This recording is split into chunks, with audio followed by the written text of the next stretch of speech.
Welcome to Many Hearts Make Light Work podcast. We are inviting progressive thinking in reimagining and reinventing strategies that make work lighter. Let's renovate old ways of thinking so we can open new doors. Hey everyone, it's Michelle and Gill here. Welcome to our second episode of Many Hearts Make Light Work. We're super excited to be diving into a lie that we either want to agree, disagree with, or partially do both with. Welcome, Gill. Thank you, Michelle. Thank you so much. It's great. Second episode. I know. I can't Wowzers. believe it. And I tell you what, this is something that we have been really super excited about in doing a deep dive into, and it's finally here. So I'm really excited. And for those of you who don't know, we're actually exploring one of the 9 lies about work. That book was written about, Free Thinking Leader's Guide to the Real World by Marcus Buckingham and Ashley Goodall. And they're amazing people that have put together 40 years of empirical evidence to support how we can do business and recruitment and HR and management better, leadership better. I'll give you guys a bit of a rundown quickly on Marcus, their little bios, because that way listeners know who they are. Marcus Buckingham is a global researcher and thought leader. He's focused on unlocking people's strengths, increasing their performance, and pioneering the future of how people work. He is head of all people and performance research at the ADP Research Institute and the author of several best-selling books. And Ashley Goodall is senior vice president of leadership and team intelligence at Cisco. Or he was when he wrote the book. I think he might have moved on from there, but he was the director and chief learning officer and leader development at Deloitte. And he's the co-author with Marcus Buckingham with another book of Reinventing Performance Management, the cover story in the April 2015 issue of Harvard Business Review. So they're quite acknowledged in the industry, and it's lovely to be dissecting their work. So I feel a bit privileged. Definitely. I mean, it's so good because this is all the language that we've been using for such a long time. I've certainly been using it in Clover Lane, and it's the lies are interesting because it's embedded in our everyday. It is. It's insidious, really. And when I was reading it, the first lie, which is people care which company they work for, I thought, yeah, I do. You know, I care. I had that really whingy, whiny, well, I do I voice did in too. my head. Really? Did you? Yeah, I did. Absolutely. Because, I mean, I think all in all, we care, you know, and oftentimes we'll have researched the organizations that we want to work for. So we do, from a foundational level, care about the organization. That's not the purpose and reason why we stay, or even why we eventually put ourselves out there to work with them. You know, there's a total difference in relation to what that looks like and the reality. Yeah, so true. And I have gotten what I would consider dream jobs, and and then the minute I kind of realized who I'm working under or the culture of the team, I'm already planning my exit. And it was interesting because that's the way they kicked off that chapter in the book. Was that they were giving us an example of a lady who'd researched a company. She'd been at a previous company for a very, very, very long time, decided to make a change. And then within the first day 13, she wrote in her calendar, possible last day at this company in 2 years, and definitely last day of this company in 4 years, something along those lines. So she'd already made up her mind.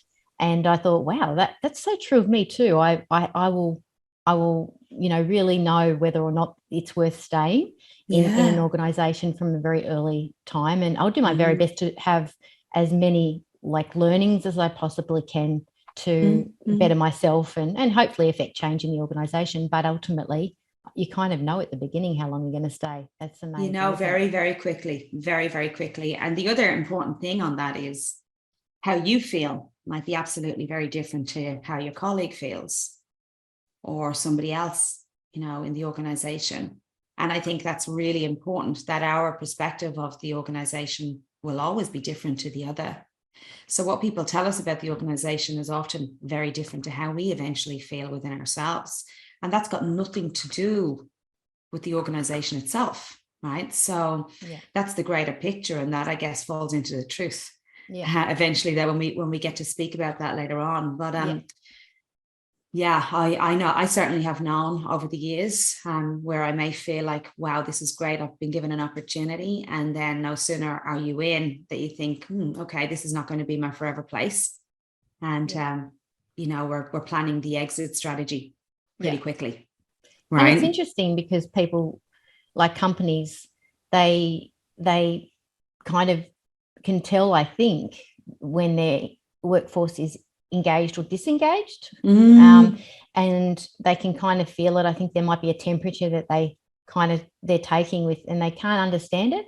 And a lot of the times they think it is because we need a culture change.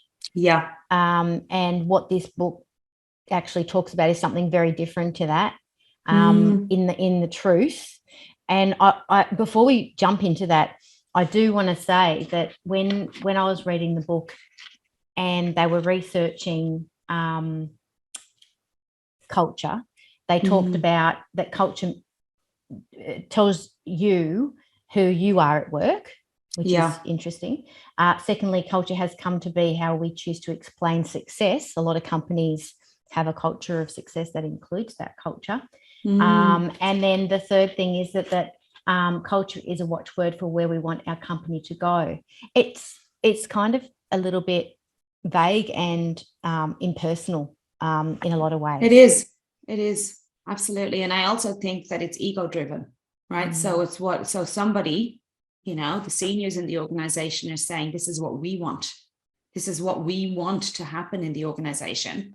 This is how we see it moving forward from a cultural perspective. But that's not inclusive, right? So that's just not an inclusive approach. That's saying, this is what I want. And I've been there not that long ago, believe me, where I'd kind of chuckle to myself and think, okay, so, you're telling me that it's inclusive. You're saying that this is what how you are going to approach and bring in the rest of the people within the organization to be part of the bigger picture, but you're actually dictating how that's going to work. So I'm not able to be my free self in this organization.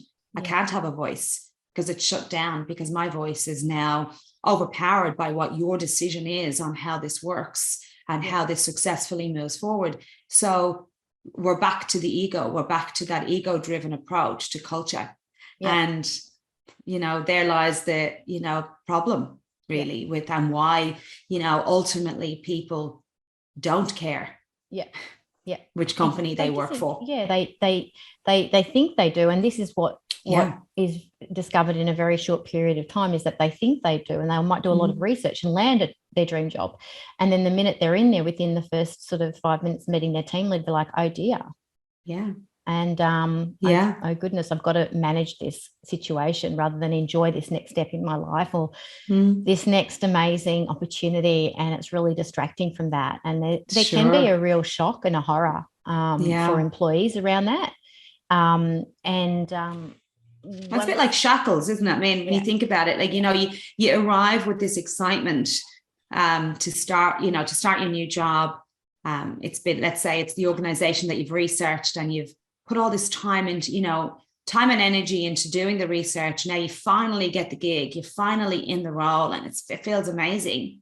And, that feels light and, great. And I'm going to have this opportunity to speak about what it is that I can bring to the table. I'm going to get together with the rest of the people, and we're going to really create some great strategies moving forward. And then no sooner you in the door and you feel like, I don't know, like there's shackles, instant shackles, or a decision that you might, or an idea that you might bring to the table is instantly shut down with, oh, well, that sounds lovely, but we actually have to get approval from 15 other people before we make that decision.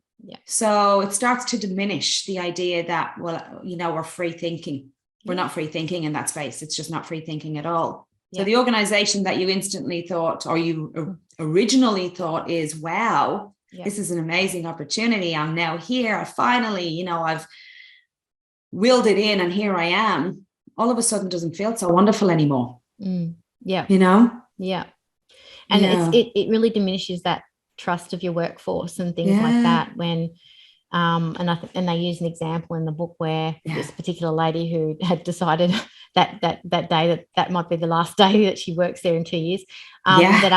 She'd made a simple suggestion about booking hotel rooms, and what had happened was her manager pulled her aside and said, "Oh, we don't do that. We don't talk to corporate about those things," and was a really, like, she felt micromanaging, and there wasn't that level of trust on input.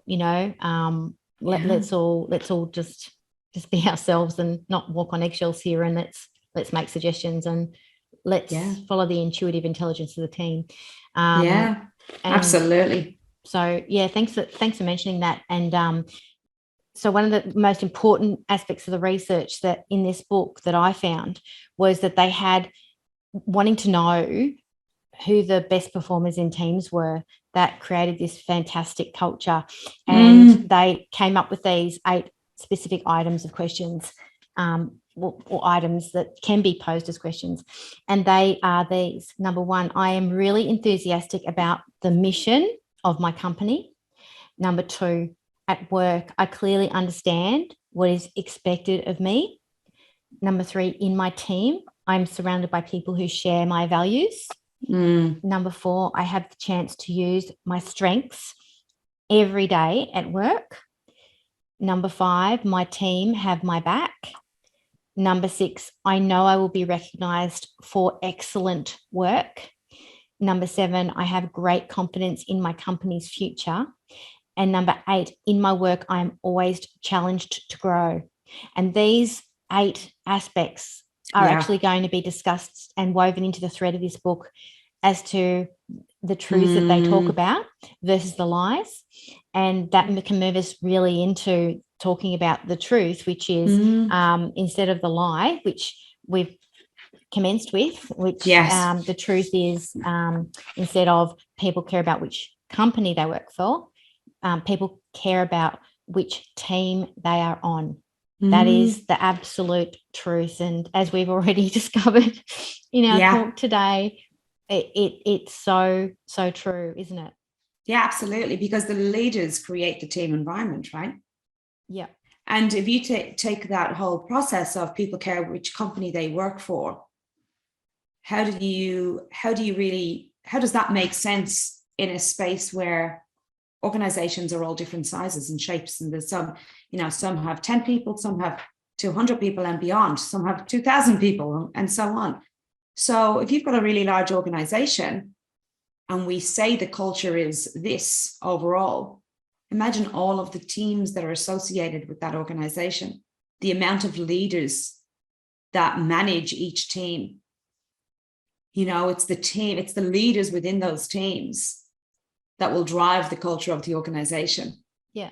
So that's why the truth really being people actually care about the team that they're on more so than the organization they work for. It's true. And those leaders, if they don't know how to bring out the best in their teams, like if they don't care enough about who these individual people on their teams are and bring out their very best, then that then creates an environment of that team leader not doing an effective job in creating an amazing culture for that organization as well, contributing to that.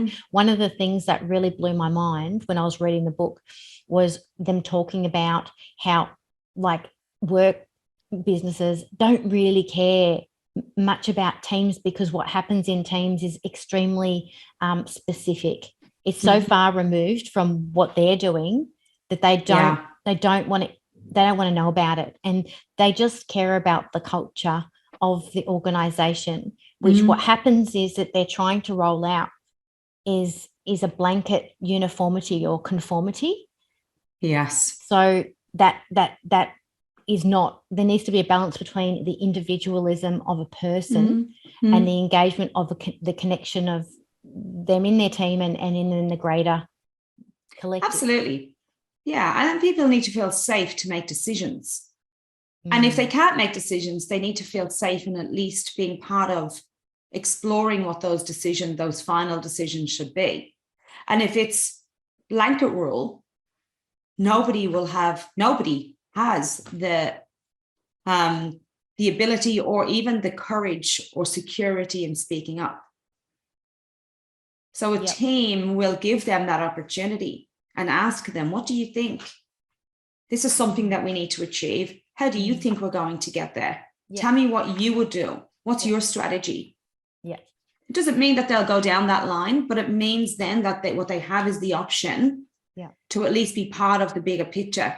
Yeah. You know? Yep. I love that. There's a sort of a balance here with what they're suggesting between like uniqueness and universality. Like they're really trying to encourage the me, so that the person feels this is bringing the best out in me, my strengths, and, you know, I'm recognized and I'm valued. And then it's like, you know, really understanding the best of we, you know, like, you know, I understand the mission. I'm enthusiastic. I've got confidence in my company's future. You know, they've really got the balance between the best of we and the best of me. Yes. And I like that team leaders, that approach of regularity is of connection, of checking in with your people, trumps quality. Yes. Remember that was so good. I love that. I was like, that's so true. Like regularly checking in with people and finding out what's going on for you. Just check in with that. Yeah. Like those. Just dive right in, you know, like don't wait for it to be perfect. Yeah. Just dive right in and ask those questions, you know, check in with the team and connect with them. Yes. And on a personal level too. I mean, it's, you know, it's really important to connect with with each individual on a personal level. Yeah. Understanding though, you know, each of them is so important. People want to be part of the bigger picture. They want to feel like there's meaning in what they're doing. Yeah. And if we're only associated with the culture of the organization because it's what we've been told, it's not actually bringing our personal favorites to the table.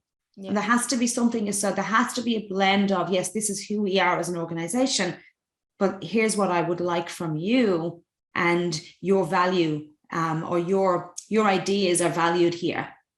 Yeah. Yeah. There has to be a safe place around that, you know? Yeah.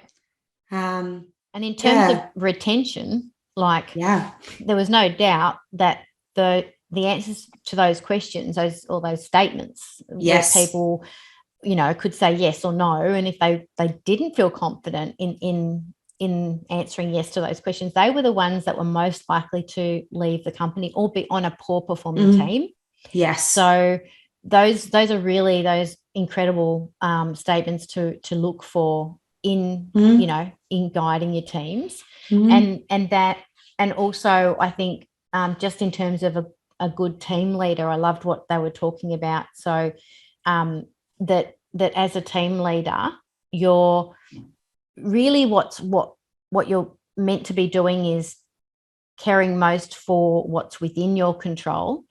But the bad news, unfortunately, and I do agree with this because we mentioned it a little bit before, is that companies really, they're not really caring that much about exactly what's on everybody's team. They just want to meet their targets, and so they're very disengaged from the team leader. So how do you speak to that, Gill? Like what are your thoughts around how team leaders can overcome those barriers with the organization?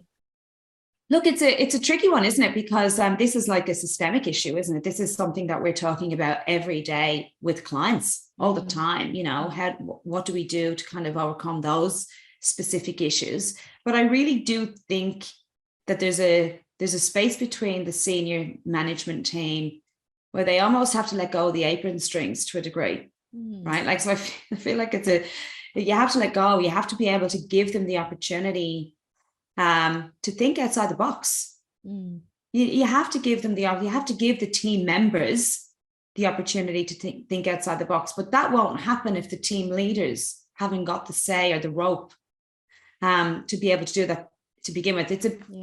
Go back to the book when she says, you know, that's not what we do here. That's important. That's not what we do here. Well, why not? Why is it not what we do here? And if it hasn't been done yet, why don't we start today? And if it's not what we do here, are you leading, or are you just following or taking direction from the seniors who are clearly, their end goal is making deadlines, getting to deadlines, whether that be financially or from a client perspective or whatever it may be. But it doesn't really give the leader the opportunity to be free and encourage their team, to take the reins and run with it. I think we need to be able to say to the team leaders, if we're asking them to lead, let them lead. Yeah. And if we're asking them to lead, then they need to be giving their team members an opportunity to grow and bring their strategy to the table. I just think that that's where we say we do it, but we don't really do it. Yeah. And we say it. And maybe that culture of not valuing what leadership truly means. Yeah. And not promoting what that actually means. And I agree with you 1,000,000%, because it does involve trusting your team leaders to manage their team. And if they're not doing what you would feel is working, then there are ways to analyze it. Hence these items that we're talking about to ask your employees. There are ways to do this, to find out where is the toxicity, or where is the what's not working, where is the lack of engagement. So there's real tools here. And having specialized in systems theory, family systems theory, understanding that as we exist in our family system, anything that's unhealed, we're going to bring into work. We're going to recreate our family history somehow at work, whatever we haven't resolved. We're all doing that. Yeah, absolutely. And so if we haven't got a team leader who can look for the uniqueness, like if we've just been put in a box in our family systems and we haven't been a whole person and we don't know who we are, a good team leader will actually unlock who you really are and where your strengths are, and help you shine and value you and get that level of engagement. An unconscious team leader won't know what to do. Exactly. They'll either try and make you do everything that you shouldn't be doing because they're not acknowledging they don't even see your strengths, or they look past them and you're basically invisible, or they just every time you step up and you do something great, they just miss it, and it's very frustrating for people. Can be very frustrating for people. And can I just say that on that, think about the team leader for a second. So let's focus, let's highlight the team leader, right? Yeah. So I just want to put a spotlight on that role for a second. And the team leader who does not have the ability to bring out the strengths of the team, I question that entirely. And I don't blame the team leader in this place, right? So I don't look at the team leader and say, well, you don't know how to do this. You're not good at your job, let's say, for, want of a better way of explaining it. I look at the culture of the organization. I go back to that because I say, why are we in this space with our team leaders who really don't have the skill set to draw out the strengths in their team? And here's where there's a crossover, because what happens for the team leader is they've been given a direction. They've been told how to do this, right? They've been told how to go back to their job and told exactly the steps that they should take to make this happen. And for the most part, for the team leaders who can't break ground with their team, it's because they're following an instruction from the top. They're not actually leading their team. They're reading a script. Yep.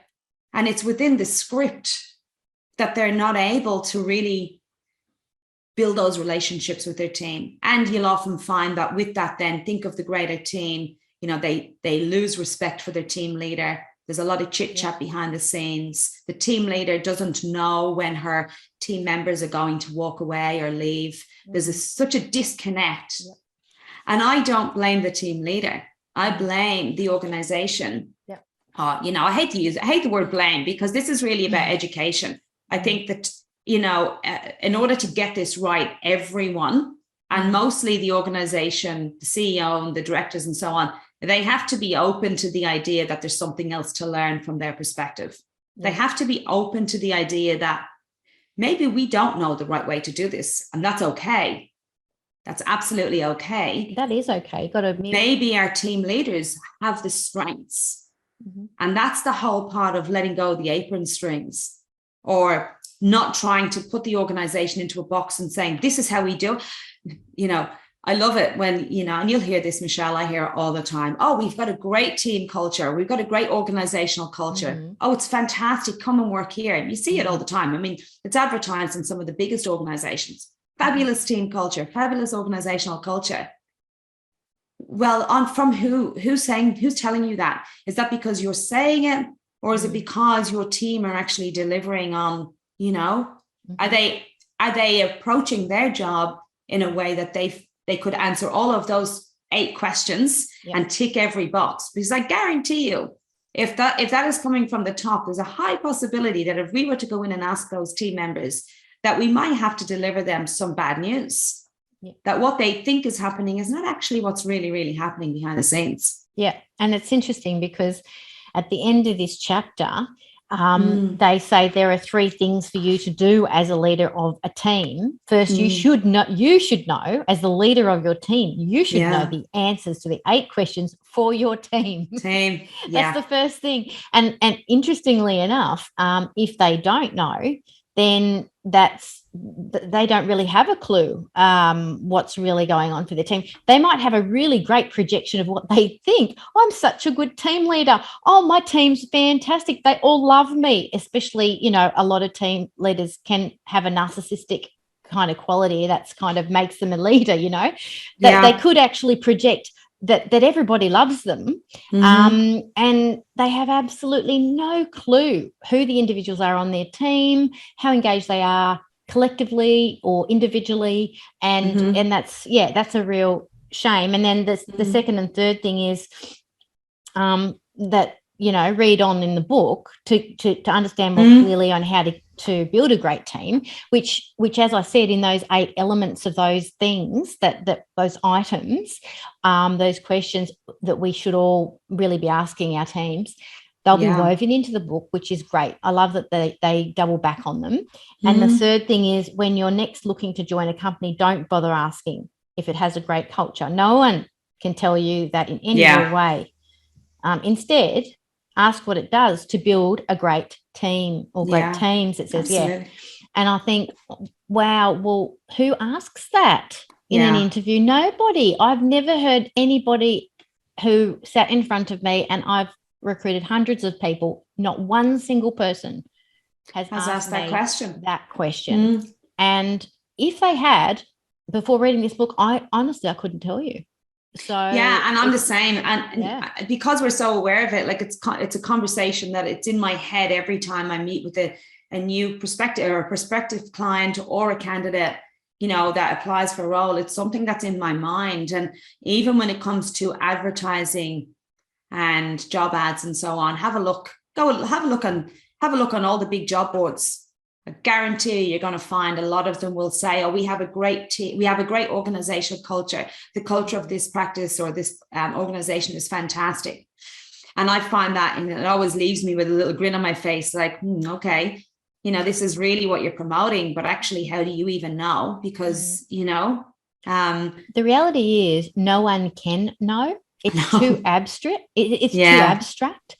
And yes, exactly. And it's not something that you can pin down. It's like pinning yellow to the wall. You can't pin a culture down. But when they're talking in the book about the teams make work real and that they ground us in the day-to-day, both in terms of the content of our work and the colleagues with whom we do it. And culture does not do that. No. So it's almost like saying, let's collectively make this organization amazing all together. But the reality is if the talent is not unlocked, valued, engaged, it doesn't matter how many people fake the culture. Sure. Their heart, and this is why we're doing this podcast. Yeah. Their heart is not being authentic. and it's not being real with the organization. And I like to think of things in terms of, energy. And if you've got a lot of disconnected souls working in your organization, energy wise, like what is it taking from the organization? How is it depleting it? Because we look at cost as in, how can we, put cost aside to develop our organization as it being a cost. But you know what? If you don't do something to support your organization, it's being depleted. Time, money, the actual turnover of staff costs how much. My goodness, it's just unbelievable. I mean, it's a huge cost to organizations, and it's you will have had this experience as well, Michelle, but clients they look at recruitment even as an expense on the organization that they want to save on. And I think, my goodness, if there's one thing you don't want to save on, it's bringing your people into your organization. Put that at the top of the list. Yep. Make the recruitment process that you have embedded within your organization the most important, because no matter who you are, no matter what the organization is, you can't run without good people. You can't have it. It's not going to succeed without great people on the team. And without those leaders in place. Recruitment and how we coach them in and coach these candidates into the organization and unpack who they are for the organization. Let that be the thing that you are, the one component of the organization that you invest more in, not less. Yeah. If you don't know your people.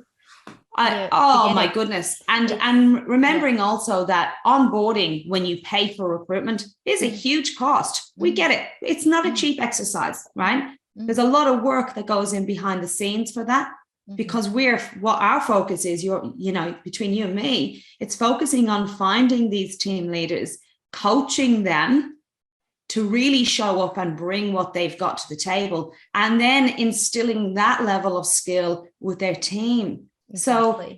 So hiring well is a lasting project. It's not a drop and leave. It should be a lasting project. Yeah. So I think that investment is priceless. Without a doubt, I just want to make one last point here. Yes. Without a doubt, that recruitment investment cannot not make a difference to the bottom line. You are not going to be offboarding your people the same way. The cost savings just by getting it right from the start is enormous. It totally is. Enormous. Yep.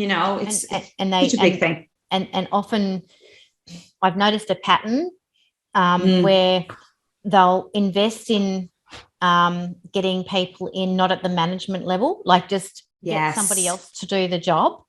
And so then you've got somebody coming into a manager who really has no interest in really getting how to keep the staff, because they didn't in the first place because they got someone else to recruit. But where they really needed to be focusing on was making sure that actual manager has the skills to keep those staff on board as well, because definitely they might not have the time to recruit, and that's all well and fine. But if they don't have the time to retain their talent because they don't know how to keep their talent and what questions to ask them ongoing to support them every week, then that's going to cost them dearly in the long run. Definitely. They'll be going through stuff like you wouldn't believe. And I just want to, for the team leaders out there, I want to group these questions just so they get these questions. So these are the 4 best of we questions. So to find out whether your team member is engaged with the whole team in the company, these are the 4. I'm really enthusiastic about the mission of my company. In my team, I'm surrounded by people who share my values. My teammates have my back, and I have great confidence in my company's future. So those are the 4 best of we questions to find out if your team member is engaged, and the 4 best of me questions, which is more about them and their level of fire and passion and engagement. At work, I clearly understand what is expected of me. Number 2, I have the chance to use my strengths every day at work. Number 3, I know I will be recognized for excellent work.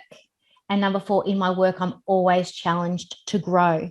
And if your team member says no to any of those questions, ask them how they would know that they were recognized at work. Ask them how they would feel challenged at work, how they would be using their strengths at work. What would have those discussions, like drill a bit deeper. This isn't just about asking these questions, getting a yes or no answer. This is about getting to really know your person, your people in your team. Well, you use this is about using the information that you retrieve for the betterment of the organization and for the people. So it's a balance again, right? So it's getting that information and saying, okay, well, you've got some intel now.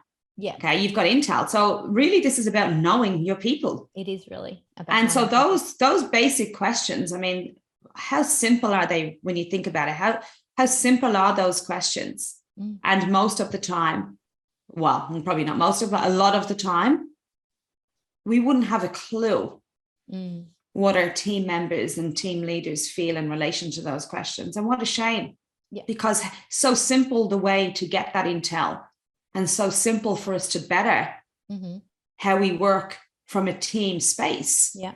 And heal. And, and then what happens? Yes. Potentially unlocking, aspects of a person that have been buried inside them forever. And you can just even giving them that. Yeah, absolutely. And giving them the opportunity to be asked those questions. I mean, if I was a team member and my team leader came to me and said, I want to know more. Here, I'm going to give you a few questions. I want you to answer honestly. Where are we at? Yeah. Just even that in itself just says that actually just says to the team member, you matter. Like, you matter. What you're bringing to the table matters here. Yeah. We care about this. Yeah. It's just so interesting. So basic. I heard the you matter before you said it. Talk about like I had a dream the other night that you were finishing my sentences and what I thought you just said, and it just happened again. I was thinking, you matter just before you said it. I love that. It happened in real time. Well, there you go. And we're a small team, right? Yeah. I mean, talk about us for a second. We are a small team. We're a new team together. We've both been doing exactly the same thing in a separated world. Yeah. Very similar. We both come to recruitment and talent acquisition and coaching almost identical, to how I've been doing things. You've been doing the same. And the reason why it works and has worked so far and feels so well aligned is because of that. We constantly are getting together and just asking each other, what do you think of that? What would you do? Well, how do you feel about that? Is that something that you would approve? Does that sound like it's values aligned?